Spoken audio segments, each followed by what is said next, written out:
Welcome to Life Alchemized, where science meets inner transformation.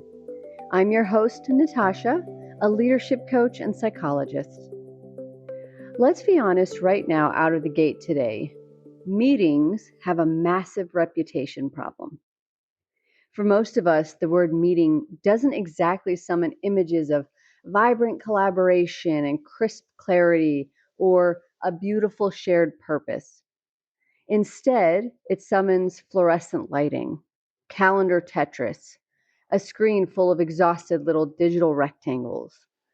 It sounds like someone saying, let's take this offline, or enduring an hour-long conversation that easily could have been an email, only to receive a follow-up email summarizing the conversation that should have been an email in the first place.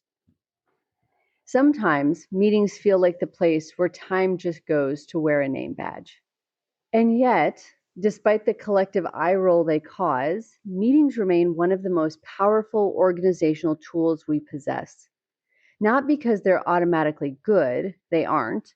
A bad meeting behaves like an energy vampire. It blurs priorities, buries decisions, silences quieter voices, and leaves everyone carrying a strange, heavy emotional residue.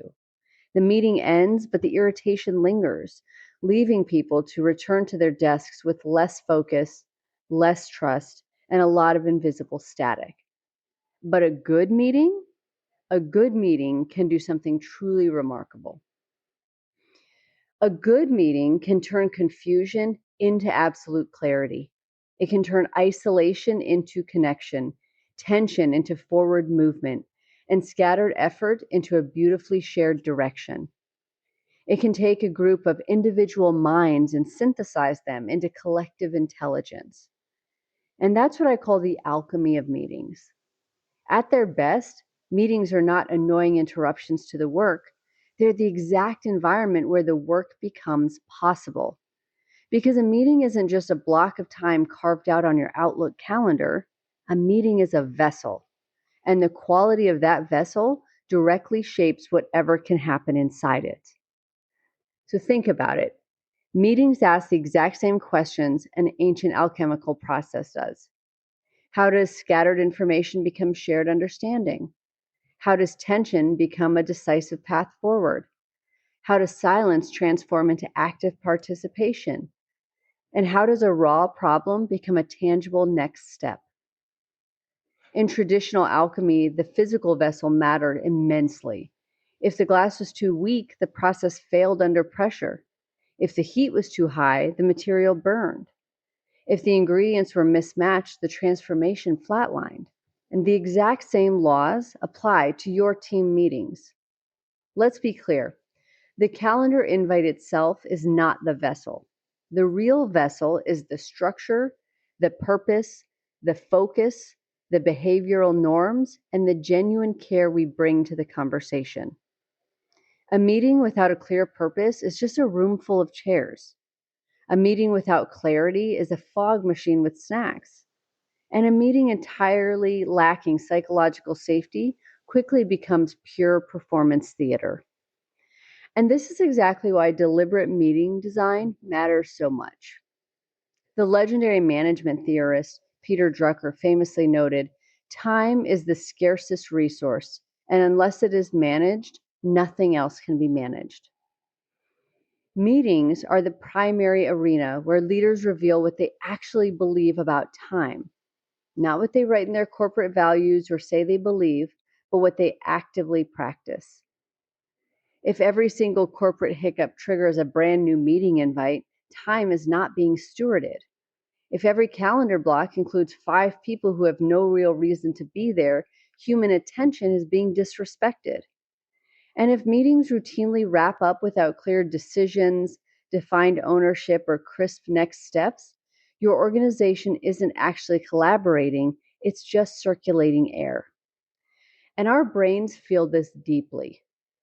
The human brain is absolutely not neutral when it comes to wasted time. We might politely smile on camera, but internally, our nervous systems are aggressively tracking whether a meeting is worth our cognitive investment. The brain is constantly running back of the napkin calculations. Is this relevant to me? Am I actually needed here? Can I safely contribute? Attention is incredibly expensive currency, and meetings spend it rapidly. This is where neuroscience gives us such helpful guardrails. Our brains have a strictly limited working memory. We can only hold a few pieces of information in mind at once. When meetings are overloaded with massive laundry lists of topics, vague contexts, and shifting ownership, our cognitive load skyrockets.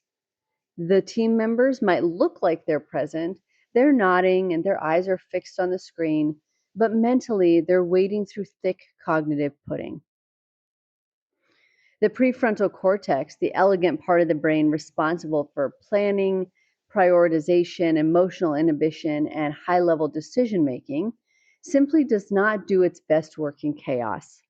It requires enough structure to organize its thoughts, enough psychological safety to speak honestly, and enough tight focus to understand what actually matters.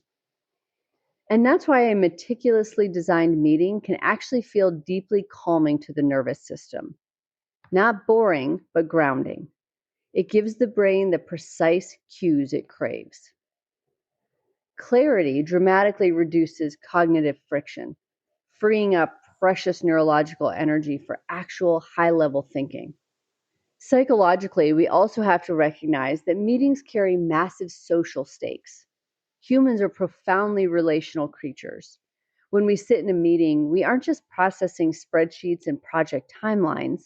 Our brains are hyper tuned to social dynamics, status, belonging, fairness, influence, identity, trust. All those things are going through our brains. A meeting is never just a meeting, it's a mini culture laboratory. Every single gathering teaches your team something fundamental about how the power dynamics truly operate. The calendar invite might only last 30 minutes, but the culture lesson sticks around for months. And this is why great leaders treat meetings as an act of stewardship. Stewardship means we have been entrusted with something intensely valuable: other people's time, attention, energy, and vulnerability. And nowhere is this truer than in one on one meetings. In his fantastic book, Glad We Met: The Art and Science of One on One Meetings, organizational psychologist Dr. Stephen Rogelberg focuses heavily on this exact ritual. Too often, the manager direct report one on one devolves into a boring status update in disguise. The manager asks, "What are you working on?" And the employee lists off a handful of tasks. The manager gives a few quick, distracted reactions. Everyone survives, but absolutely nothing deepens. Rogelberg argues for a far more profound framework. One on ones must create intrinsic value primarily for the employee. The meeting does not exist simply for the manager to extract status updates. It should be a dedicated vessel for support, alignment, professional development, and deep listening. The alchemy of a brilliant one on one isn't turning employee updates into manager awareness. The deeper alchemy is turning pure attention into psychological trust. When you give real, unfragmented presence, not the performative presence where you're looking at them while secretly reading a Slack message on your second monitor, something shifts. The employee feels genuinely seen.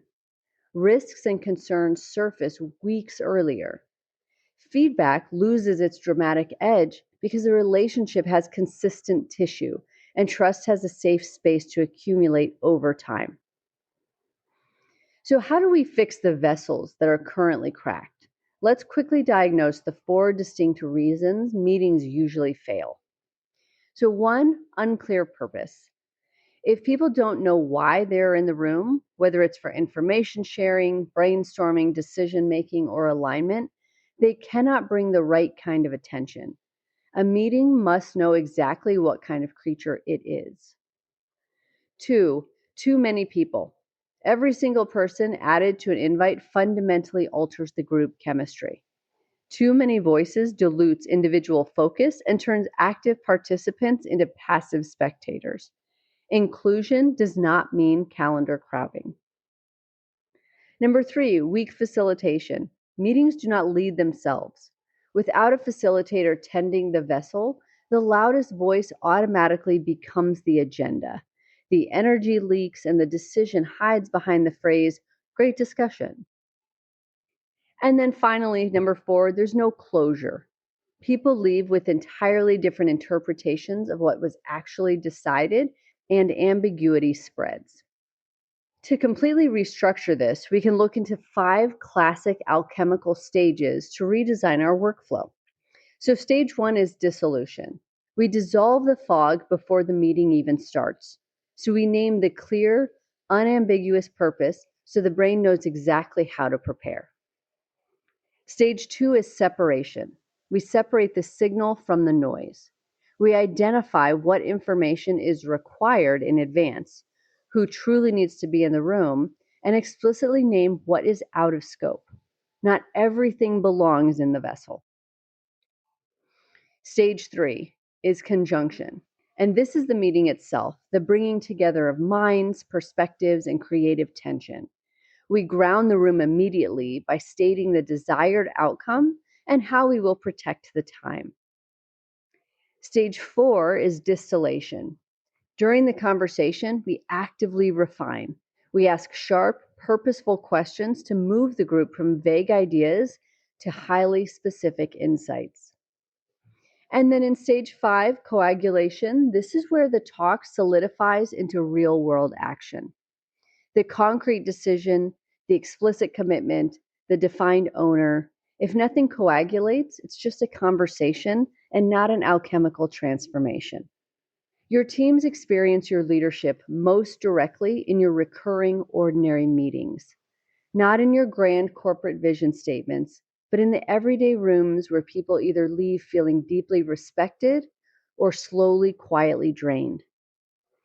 So perhaps the ultimate question we need to ask ourselves as leaders isn't just how do we have fewer meetings? The deeper, more transformative question is, how do we make the meetings that remain entirely worthy of the human attention sitting inside them? This is the true alchemy. Taking a dreaded calendar block and transforming it into a sacred vessel for collective intelligence. Before we close today, if you're looking to dive deeper into this practice, I highly recommend picking up Stephen Rogelberg's Glad We Met, The Art and Science of One-on-One Meetings. I already mentioned this book earlier. It is a spectacular blueprint for turning standard administrative type check-ins into employee-centered spaces of engagement and real alignment. The next time you click send on an invite, open up a one-on-one, or gather your team to tackle a crisis, remember, you're not just managing a schedule. You are tending a vessel. Use it wisely to turn attention into clarity and clarity into magnificent action. Thank you for listening to Life Alchemized. If something resonated with you, I invite you to let it settle for a moment before you rush forward. Awareness is already movement.